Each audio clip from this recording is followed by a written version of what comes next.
Halo, selamat datang kembali. Hari ini kita bakal kupas tuntas soal Kenjogo.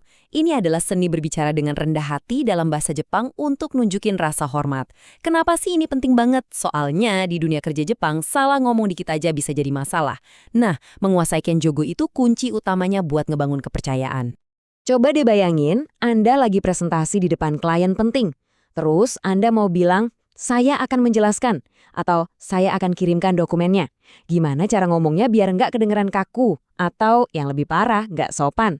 Nah ini dia masalah yang mau kita pecahin bareng-bareng pakai Kenjogo. Oke, kita bedah dulu definisinya. Gampangnya gini, Kenjogo itu cara kita untuk merendahkan diri, tapi dengan elegan. Ini tuh kebalikannya dari Sonkeigo, yang tujuannya malah meninggikan orang lain. Tujuannya sih sama-sama buat nunjukin rasa hormat, tapi pendekatannya beda 180 derajat. Ini dia peta jalan kita buat hari ini. Kita bakal bahas konsep dasarnya, terus gimana cara bentuknya, ada juga tips buat yang mau naik level, dan terakhir kita latihan bareng. Yuk, langsung aja kita mulai. Oke, kita mulai dari fondasinya dulu ya. Penting banget buat kita paham filosofi di balik Kenjogo. Soalnya, kalau kita ngerti kenapanya, kita bisa pakai bahasa ini secara alami dan pas, bukan sekedar ngapalin rumus mati. Nah, ini dia analogi yang ngebantu banget. Pikirin aja kayak gini, waktu kita pakai Sonkeigo, kita tuh seolah-olah lagi ngebangun panggung atau tumpuan buat meninggikan lawan bicara kita. Sebaliknya, kalau pakai Kenjogo, kita sendiri yang dengan sadar turun dari panggung itu, biar kelihatan posisi mereka lebih tinggi. Dua-duanya sama, intinya buat menciptakan jarak hormat yang profesional. Sekarang kita masuk ke bagian yang praktis nih. Anggap aja ini toolkit atau peralatan yang Anda butuhin. Di sini kita bakal belajar gimana caranya ngebentuk kalimat Kenjogo secara langsung dan sistematis. Jadi, pada dasarnya ada dua jalur utama nih buat ngebentuk Kenjogo. Yang pertama itu pakai rumus standar yang polanya konsisten dan bisa dipakai buat banyak kata kerja. Nah, yang kedua ini sedikit lebih menantang, karena kita harus ngafalin beberapa kata khusus. Yuk kita kupas satu-satu. Oke, kita fokus dulu ke metode pertama, yaitu rumus O atau GO. Anggap aja ini rumus andalan Anda. Ini cara yang paling umum dan paling sering dipakai dalam percakapan bisnis sehari-hari. Gini cara kerjanya. Buat kebanyakan kata kerja asli Jepang, yaitu kelompok 1 dan 2, kita tinggal tambahin awalan O, buang masunya, terus ganti pakai shimasu. Contohnya, pas nawarin bantuan bawain tas atasan, Anda bilangnya omochi shimasu. Nah, buat kata kerja kelompok 3, yang biasanya serapan dari bahasa Cina, kita pakainya awalan go. Misalnya, go setsume shimasu, pas Anda mau ngejelasin sesuatu ke klien. Oke, sekarang kita pindah ke metode kedua. Jadi, ada beberapa kata kerja yang umum banget dipakai, tapi bentuk Kenjogo-nya itu unik, nggak ngikutin rumus tadi. Di sini nggak ada jalan pintas. Kuncinya ya cuma satu, hafalkan. Ini nih yang ngebedain pembicara biasa sama yang udah level dewa. Dan slide ini, wah ini dia harta karunnya. Ini daftar kata kerja khusus yang hukumnya wajib buat dikuasai.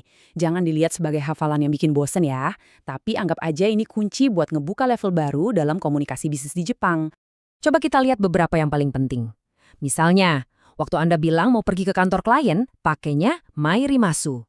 Terus waktu Anda mau memeriksa dokumen dari atasan, bilangnya haiken shimasu. Dan yang paling penting nih, waktu ngenalin diri, jangan pernah bilang watashi wa X desu. Pakai X tomo shimasu.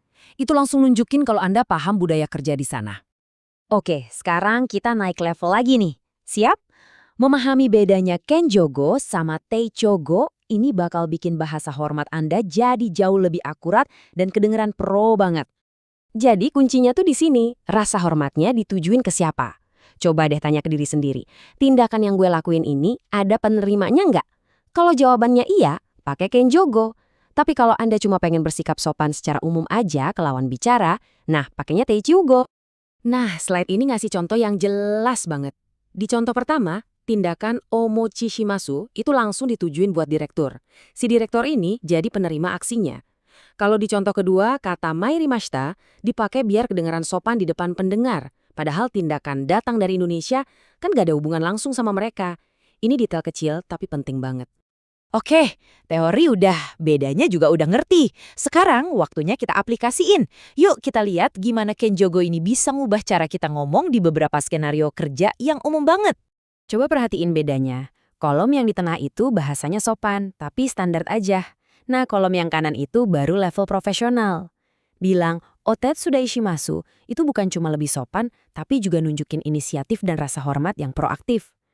Sama juga kayak Miller Tomoshimasu yang bisa langsung ngebangun citra profesional Anda dari detik pertama. Baik, sebelum kita selesai, yuk kita uji sebentar pemahaman Anda dengan kuis singkat. Ini biar konsep yang barusan kita pelajarin jadi makin nempel di kepala. Situasinya sering banget terjadi. Manajer minta Anda buat ngecek sebuah dokumen. Gimana cara Anda ngerespon pakai Kenjogo yang paling pas dan profesional? Ini dia 3 pilihannya. Pilihan A itu bentuk biasa. Pilihan B pakai Haiken Shimasu. Pilihan C pakai Gorani Narimasu. Coba pikirin baik-baik siapa yang lakuin aksi melihat, Anda atau manajer Anda. Dan jawaban yang benar adalah B. Tentu saja. Kenapa? Karena Anda yang bakal ngelihat dokumennya, jadi Anda harus pakai bentuk merendah atau kenjogo, yaitu haiken shimasu. Pilihan C, gorani narimasu, itu bentuk sonkego. Itu dipakai kalau manajer Anda yang mau lihat dokumennya. Ini perbedaan dasarnya, jangan sampai ketuker ya. Sebagai penutup, coba deh ingat kalimat ini. Kenjogo itu lebih dari sekedar tata bahasa. Ini adalah cerminan sikap hormat, kesadaran posisi, dan jadi kunci buat ngebuka pintu ke hubungan profesional yang kuat dan langgeng di Jepang. Terima kasih sudah menyimak pembahasan kita kali ini. Sampai jumpa!